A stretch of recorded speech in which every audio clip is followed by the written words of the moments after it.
Alrighty, everybody, welcome back. Today is Tuesday, the 17th of March. Let's have a little breakdown into today's loss. And before we do get started today, everything I share here, trades, setups, analysis, is all for educational purposes only. I'm not a financial advisor. Nothing on this page is financial advice. Trading involves a significant amount of risk.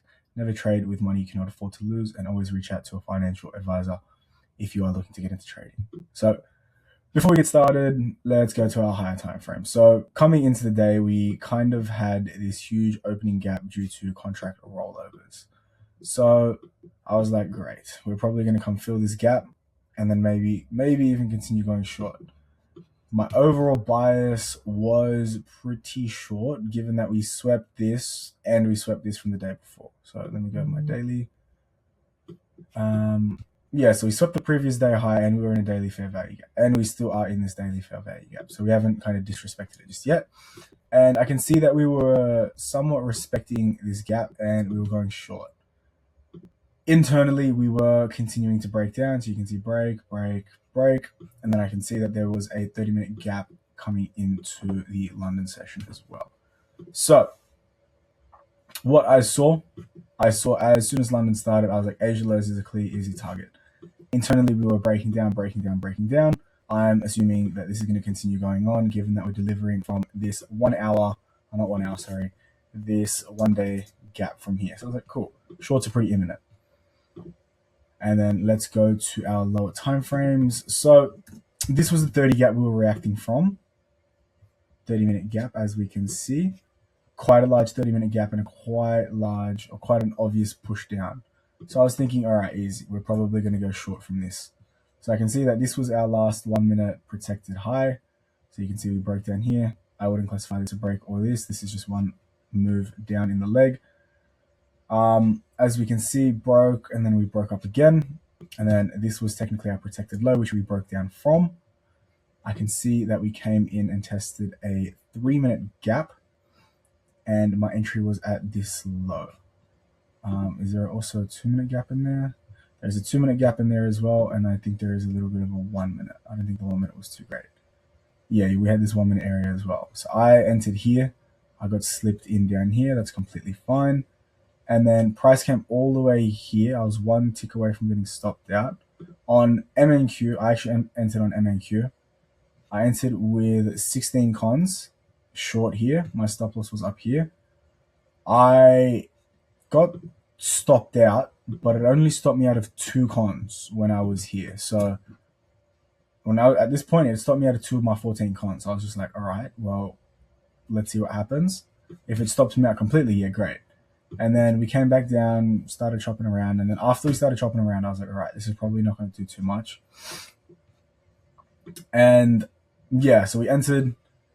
And on NQ, we only just got stopped out as of recently. So we got stopped out like 20 minutes ago. So my idea was there is clear and obvious liquidity below. So if I jump in a replay, so I was like, cool. Coming into this, there is clear and obvious liquidity below. We've got this internal low, we've got Asia lows, and then we've got this low here. If I go on the 15-minute, very, very, very, very obvious lows right here. And I was thinking, all right, great. We've bounced off this liquidity. I don't currently see any higher time frame liquidity on there at the moment either. Like from the hourly, there's not much going on. It looks like we're rejecting as well. We can even say that we tapped into this 1 hourly order block. On the 4 hour, I think the 4 hour is still open right now. Yeah, on the 4 hour, it was quite rejecty at that time, but now it looks like clearly, obviously not. So yeah, idea was to come into Asia lows and a little bit lower. My take profit was actually 1 to 5. But then, yeah, so it was just below Asia lows. You could see we attempted to get to it. We never did. Conditions weren't great. Conditions were absolutely horrible after I jumped in. I can't control the conditions after I get in. I can only control my entry and make sure it is what I take every day. If you look at any one of my trades, you will see that this setup, this break, retest, IC entry is the exact same entry I take every single day without fail.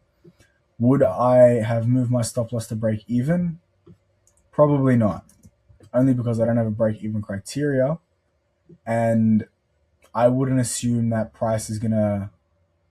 If I was gonna do it from anywhere, if I had to, it would probably have been here. But we didn't even get to this point here, so I was just like, all right, whatever. Yeah, not too fussed about this. This is pretty textbook for me to take. Don't even mind losing. Current ideas for where price is going to go now. Given that we've had such a decent reaction, and this is currently what our 4-hour looks like, I'm assuming we can come up to Asia highs and then maybe even turn around, come into our daily highs, maybe even turn around. I'm not sure. But my short idea was invalidated. Come back tomorrow to see what we can come up with tomorrow. And if you are enjoying these trade recaps and you'd like to join the blueprint where we can catch where members can catch this live, where you can be a member that catches this live, click the link in my bio, the BMT Blueprint. I will see you guys tomorrow.